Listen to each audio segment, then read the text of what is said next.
వరద బాధితులకి ప్రభుత్వం నిత్యావసరాలు పంపిణీ చేయడం లేదు. ఎమ్మెల్యేలు, మంత్రులు వరద ప్రభావిత ప్రాంతాల్లో పర్యటించడం లేదు. వరద ప్రాంతాల్లో కేవలం ఫోటోలు దిగి ఎమ్మెల్యేలు వెళ్లిపోతున్నారు. వరద సహాయక చర్యలు చేపట్టడంలో కూటమి ప్రభుత్వం పూర్తిగా విఫలమైంది. గతంలో వైఎస్ఆర్సీపీ హయాంలో పరిహారం, రేషన్ అందించడంలో ముందుంది. ఇంతవరకు ఏరియల్ సర్వే కూడా ప్రభావిత ప్రాంతాల్లో జరగలేదు. బ్రిడ్జి లంక దగ్గర ఉన్న వరద బాధితుల్ని రాజమండ్రి తీసుకువచ్చి షో చేశారు. ప్రభుత్వం వరద బాధితుల్ని ఆదుకోవడానికి పటిష్టమైన చర్యలు చేపట్టాలి. నీట మునిగిన జాతీయ రహదారులని వెంటనే పునరుద్ధరించి రాకపోకలకి అంతరాయం లేకుండా చేయాలి. లైఫ్ జాకెట్ లేకుండా వరద నీటిలో పడి చనిపోయిన వ్యక్తి కుటుంబాన్ని ప్రభుత్వం ఆదుకోవాలి.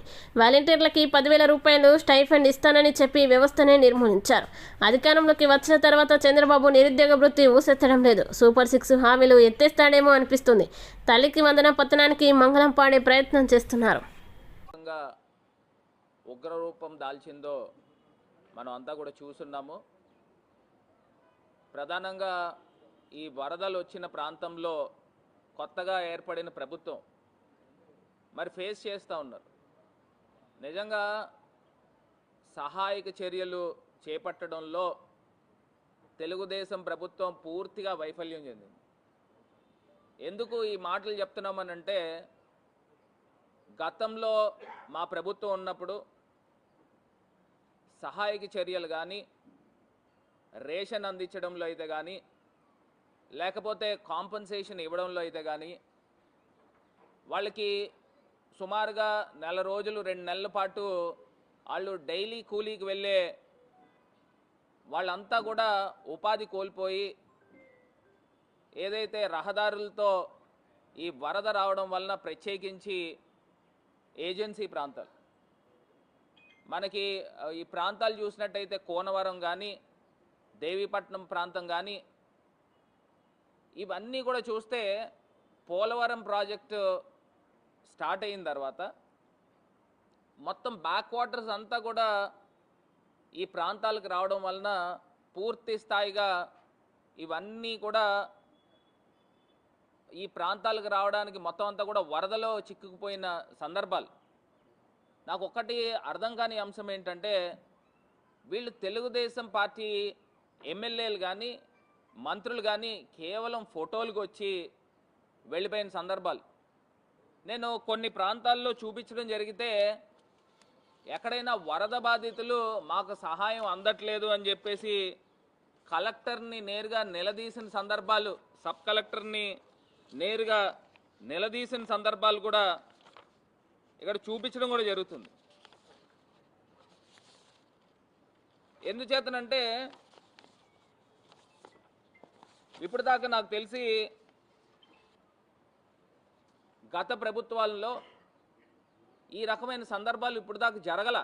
నిజంగా ఒకటి వాస్తవం.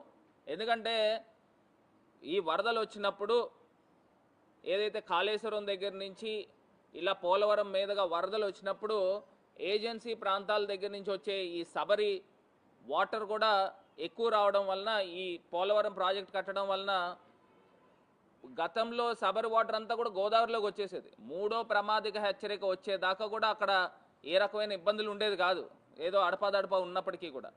కానీ ఇవాళ ఫస్ట్ వార్నింగ్ వచ్చినప్పుడే, ఇక్కడ ధవళేశ్వరం దగ్గర ఫస్ట్ వార్నింగ్ వచ్చినప్పుడే మొత్తం ఆ ప్రాంతానికి కొన్ని గ్రామాలకి రాకపోకలు పూర్తిగా కట్ అయిపోయిన పరిస్థితులు. అసలు ఏ రకంగా సహాయక చర్యలు చేస్తున్నారో నిజంగా మాకు ఆశ్చర్యం అనిపిస్తోంది. ఒకటి అదృష్టం ఏంటంటే, నిన్న ధవళేశ్వరం దగ్గర మొదటి ప్రమాదక హెచ్చరికను కూడా వారు తీసేయడం జరిగింది.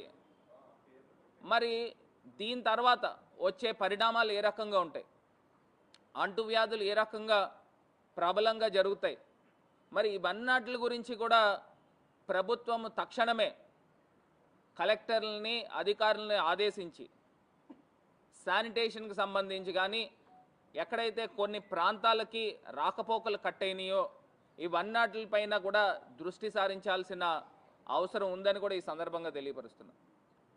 మరి నాకు ఒకటి అర్థం కానిది ఏంటంటే, ప్రతి సోమవారం పోలవరం అన్న చంద్రబాబు నాయుడు గారు మరి సహాయక చర్యలు ఏ రకంగా జరుగుతూ ఉన్నాయి, వరదల్లో చిక్కుకున్న బాధితులు ఏ రకంగా ఉన్నారు అని ఇప్పుడు దాకా చాపర్ పైన, హెలికాప్టర్ పైన సర్వే చేసిన సందర్భాలు కనబడలా. మరి ఒక్కసారి ప్రజలు రాష్ట్ర ప్రజలందరూ కూడా గమనించండి. ఇప్పుడు అక్కడ ఈ పోలవరం దగ్గర జనరల్గా జరిగే వర్కులుకే ఈయన సోమవారం పోలవరం అని వెళ్తా ఉన్నాడు. మరి ఇక్కడ ఇంత ఘటనలు జరుగుతూ ఉన్నాయి. మరి జరుగుతున్నప్పుడు ఈయన ఏ రకంగా ప్రజల్ని మరి ఆదుకునే ప్రయత్నం చేశారు ఒక్కసారి ఆలోచన చేయాల్సిందిగా మరి కోరుతా ఉన్నా. తక్షణమే ఇప్పుడు రాజమండ్రి దగ్గరికి వచ్చినట్టయితే ఏదైతే బ్రిడ్జి లంక దగ్గర కొంతమంది కుటుంబాలు ఉన్నాయి, వాళ్ళు మామూలుగానే జనరల్గానే బయటకు వచ్చేస్తారు. వీళ్ళు ఏదో తీసుకుని వచ్చి ఏదో ఫోటోకో లేకపోతే మీడియాకో చిన్న షో చేసే కార్యక్రమం చేస్తున్నారు.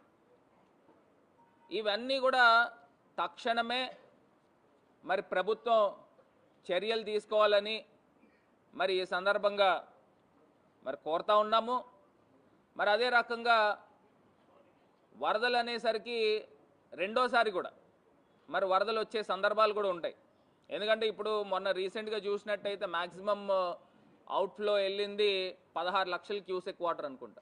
మరి గతంలో 28 లక్షలు క్యూసెక్ వాటర్ వచ్చినప్పటికీ కూడా వైఎస్ఆర్ ప్రభుత్వము మరి జగన్మోహన్ రెడ్డి గారు ఎంత సమర్థవంతంగా వ్యవహరించారో ఇవన్నీ కూడా ఒకసారి గుర్తుకు చేసుకోవాల్సిందిగా ఈ సందర్భంగా తెలియపరుస్తూ, మరి ఒకటి లైఫ్ జాకెట్లని పూర్తిగా అందించకపోవడం వలన మరి ప్రమాదవశాత్తు విఆర్పురం దగ్గర మరి ఒక పిల్లోడు కొప్పాల జగపతి రెడ్డి అనే ఒక పిల్లోడు మరి బోట్లో వెళ్తుండగా అదుపు తప్పి మరి చనిపోయిన సందర్భం. ఇవన్నీ కూడా ప్రభుత్వం పూర్తి స్థాయిగా లైఫ్ జాకెట్లు అయితే కానివ్వండి, రేషన్ అయితే కానివ్వండి, లేకపోతే డబ్బులు ఇప్పించడంలో అయితే కానివ్వండి